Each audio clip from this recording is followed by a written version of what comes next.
Welcome r/Nuclearrevenge. They framed me. They fired me. And that's how they themselves into a divorce, a prison sentence, and a handful of deportations.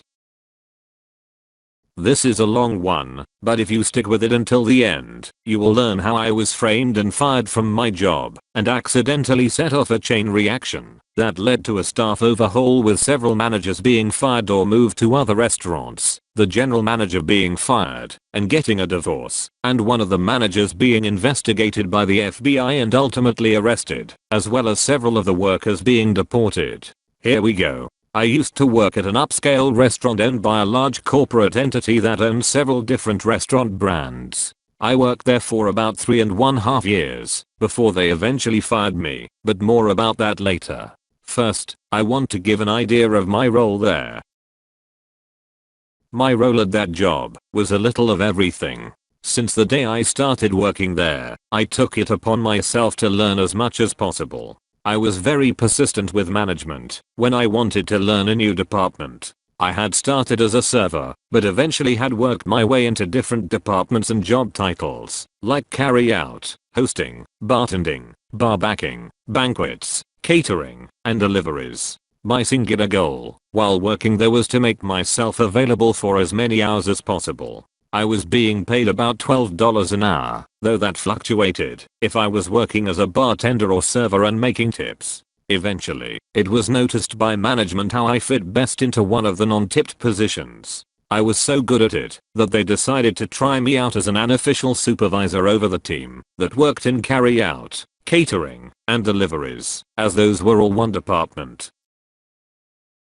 I knew this was going to ultimately mean a few less hours, since I would only be working one department, so I negotiated with management to increase my pay by about $1.50. Since I was taking on additional responsibilities, they were satisfied with the pay increase. I wasn't trying to get as much money as possible. I just wanted to be able to pay my bills and still have a little money left over for fun. I was living in the highly taxed city of Chicago, which is in the already highly taxed state of Illinois, so it was pretty difficult to make ends meet and still have money left to enjoy my life. I'm a person of simple pleasures and I can enjoy things for long periods of time, so it didn't take much money to be happy. A video game could hold my attention for several months, sometimes even years. I had a family pet that I had brought with me to Chicago, so that counted as an extra expense. Not long after I started this position as the unofficial supervisor, I got a girlfriend, so I was also going out more often and spending money on her.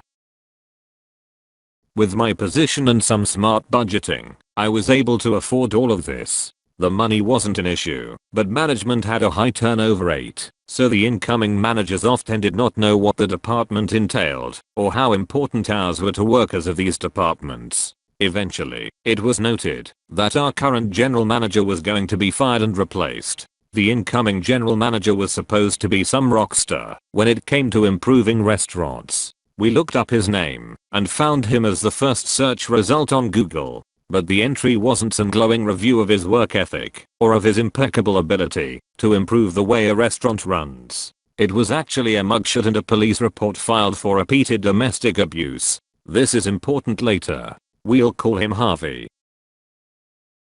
Shortly after Harvey came in and started making changes, one of our best managers gave her resignation. She refused to work with him and, like a fucking oracle, told us to expect lots of sexual harassment, misogynistic comments, and for him to eventually run this place into the ground. Not long after she left, our general manager began replacing our current managers with hand-picked people that he had worked with in the past. Eventually all but one manager was replaced. That manager was the kitchen manager. We will call him Fredo. Fredo had been there since I had started working there. He seemed to be something of a chameleon, as in his values and ethics seemed to change depending on who his boss was. Honestly, I sort of applaud his survival instincts, but ultimately see him as a suck-up and traitor. Harvey never really replaced the manager for our department, so we ran without a lot of oversight. Unless you count me as a supervisor, we didn't constantly have someone breathing down our necks about how things should be done. Our department had some hiccups here and there, but it still ran really smoothly. Since we did not have our own manager, we often had to radio for a manager to come help us out on things that needed a manager card for approval. Frida would always be the one to answer these calls, since the kitchen was closest to our department.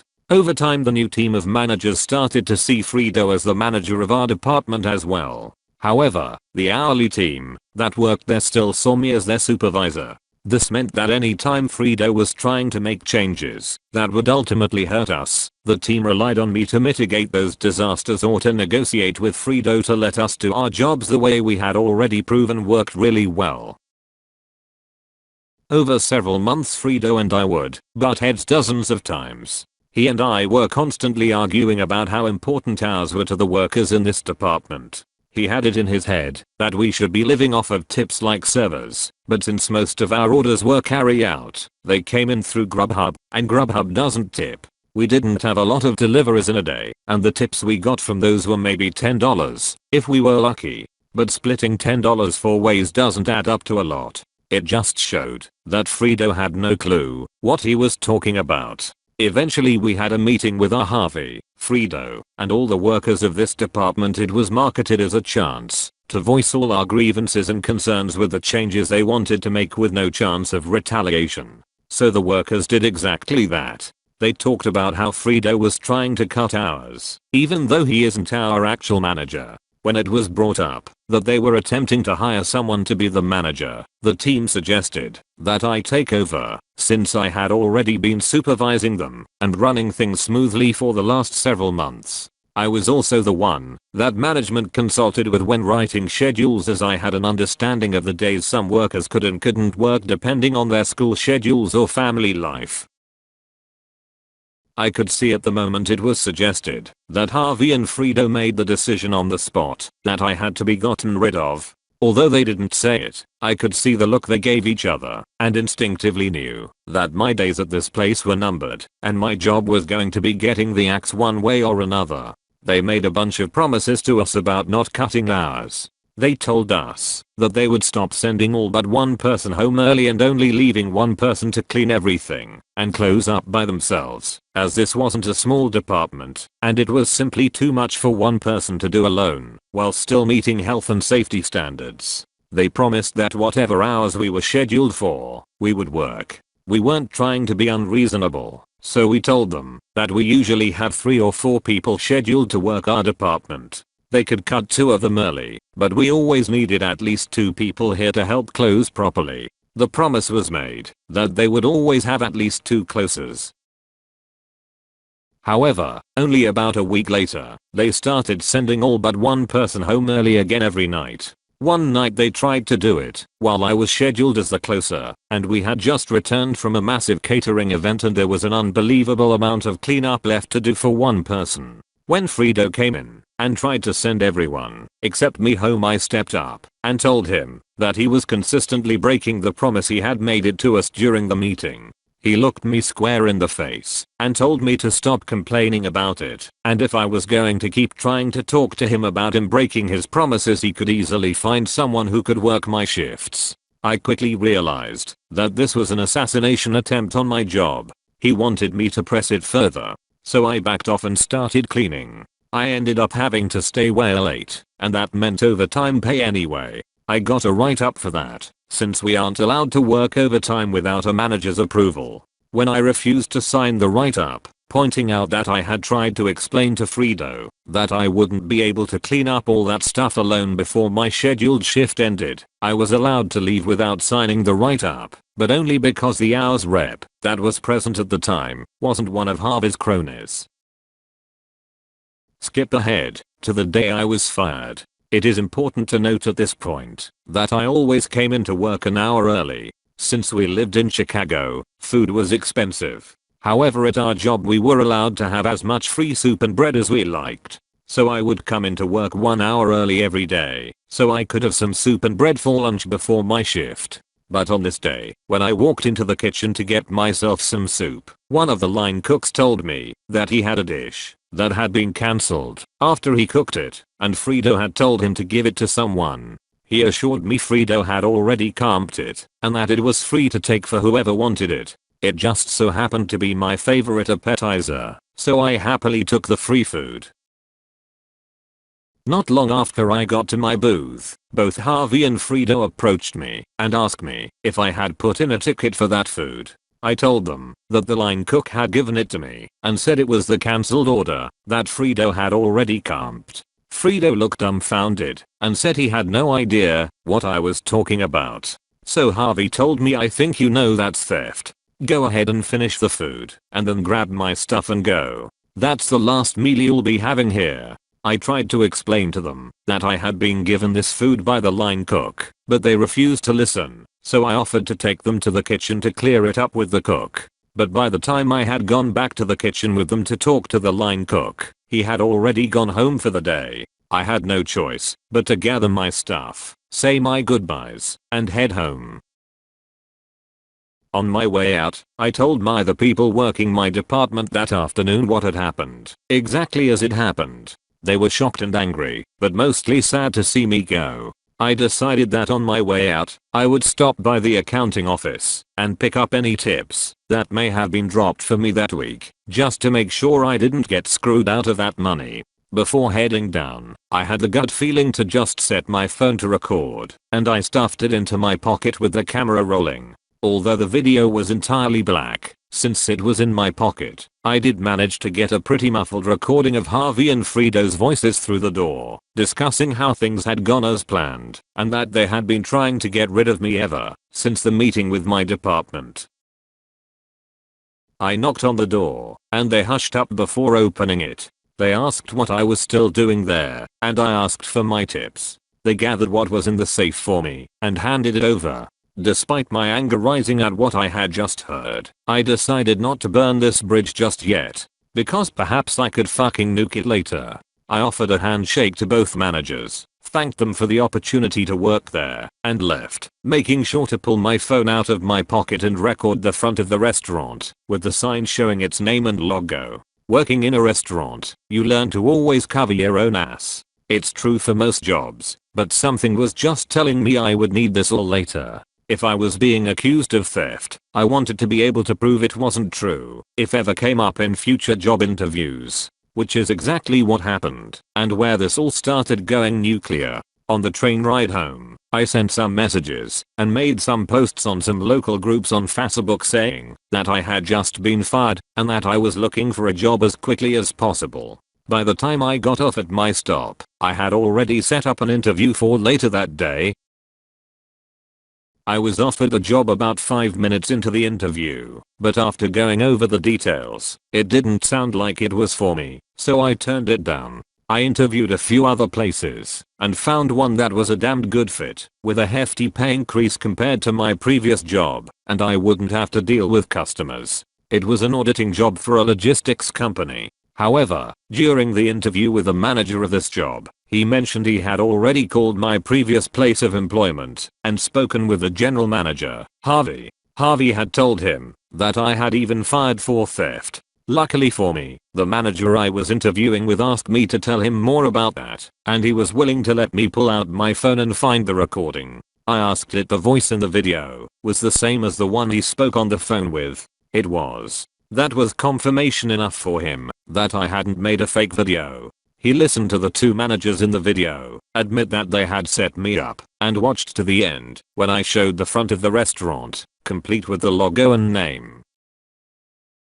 The manager interviewing me, who we'll start calling Dean, hired me immediately and asked me to send him the recording. I did. I thought that was the end of it. About 7 months later, after settling into this job quite nicely, ours sent out a welcome all our new team members email, which listed all the newest hires, some facts about them, and had pictures of them all. They sent these out every time they hired a new round of people. One of them, Thomas, was a former coworker who worked with me at the restaurant. We had worked at the host stand together, so I was pretty glad to see someone I knew and liked coming onto the team. I sought out his desk and went and said hello and asked why he left the restaurant. He hadn't left willingly. He'd been laid off because the company was under investigation. It had started as a relatively small matter. The corporate entity that owned the restaurant chain had received an email with an attached video. My video that had been filmed from inside my pocket. That was cause enough for corporate to send someone to investigate internally. Thomas was pretty surprised that I hadn't heard anything about it since there had been numerous attempts to get in touch with me. As soon as he said that, I logged into the old email I had used when I first applied for the job at the restaurant. I had at least 24 emails asking me to come in to discuss my employment and termination. I never replied. I just didn't care enough anymore. I'd also changed my number since then, so they hadn't been able to contact me by phone. Thomas continued explaining that before corporate had sent someone, Harvey and Friedo had talked with my department and tried to offer them all a small pay increase to spin corporate a story about how I was incompetent at my job and failed to live up to my duties. The day the corporate auditor showed up, there had been a small exodus of people from my old department. They quit on the spot, in front of the lady from corporate, let's call her Audrey, and made sure to rat out Harvey and Friedo before leaving. Strike 1 for both of them. Strike 2 came a couple of days after Audrey showed Harvey and Friedo the recording that had kicked all of this off. They denied it vehemently, but there was no mistaking Harvey's voice. It's unique. Not only that, but the video also picked up their voice and mine when we shook hands and had a friendly parting of the ways, which was something they had already bragged about to Audrey, thinking it made them look better that we were able to part on good terms. This wasn't the actual strike 2. That came when it was clear they needed to be separated, so Audrey sent Friedo to work at another restaurant owned our parent company and temporarily demoted Harvey to manager. This tore them apart. They had once been an inseparable evil team, but the pressure of the investigation must have pushed them over the edge. They ended up at each other's throats, on Facebook, on a public post on the company page. The post had since been deleted, but Thomas explained it as the following. Friedo had been pictured in the Facebook post on the restaurant page, and Harvey made a passive-aggressive comment about how Friedo shouldn't even be in the picture since had been moved to another restaurant due to misconduct. Friedo saw this comment and said something along the lines of, at least when people Google my name, I don't show up as the guy that punched his wife. To which Harvey responded, very funny from the guy who is cheating on his wife with Janet's sister, not her real name. But Janet was the girl they appointed to officially supervise my old department after they fired me, the unofficial supervisor.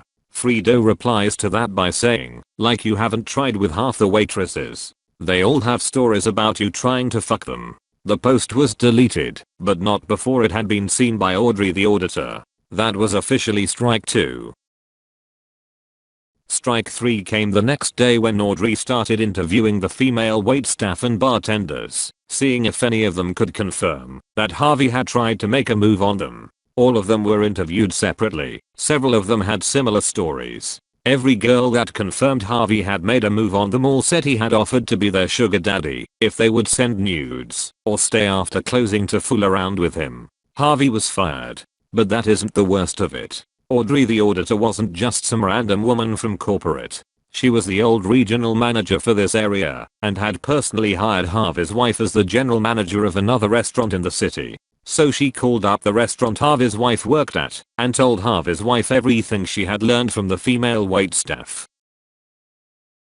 We learned later that they had gotten a divorce over him trying to cheat on her after she'd already given him a second chance to change after he had beat her. I don't know what compelled her to give him a second chance after something like that, but she sure didn't give him a third. After firing Harvey, the line cook who had given me the food was interviewed by Audrey. I don't know how it came up, but at some point, he had let it slip that he was an illegal immigrant. She had his file in her hand, with an Illinois ID and social security number on file, so this confused her, and she pressed him for more information. It turns out that Friedo had some connections and had his own miniature black market going on where he would have fake social security cards and IDs made for the illegal immigrants he was hiring at reduced wages. It had been going on for at least 4 years. Needless to say, this is a felony. With the potential PR nightmare that she was likely dealing with, she felt she had no choice but to alert the authorities. Local PD enlisted the help of the FBI, since some of the evidence led them beyond the jurisdiction of the local police. Frida was arrested and quickly gave up the names of the people working that he had sold social security cards and IDs to. I'm not sure if he gave up all of them, but he did name drop about 14 people, and of those 14, at least half were deported by the time Thomas had been let go. One of them was the line cook that had given me the food the day I was fired. Thomas went on to explain that it had all started with me being fired, but I never sent that recording to corporate. I'd only sent it to Dean when he hired me. I asked him about it, and he told me he had sent it to his wife, since she was a lawyer. He wanted to see if I had a case to maybe sue my old job, since what they had done was wrong. But he also remembered that when we had first talked about it, I had said I'm not the type of person who would try to make millions off an entire company because of the mistakes of two assholes. But I'd also said that it would be pretty sweet to see them lose their jobs too. So his wife had been the one that sent it to the legal team at the corporate HQ of my old restaurant job. My boss showed it to his wife, who forwarded it to the real head honchos of my old job.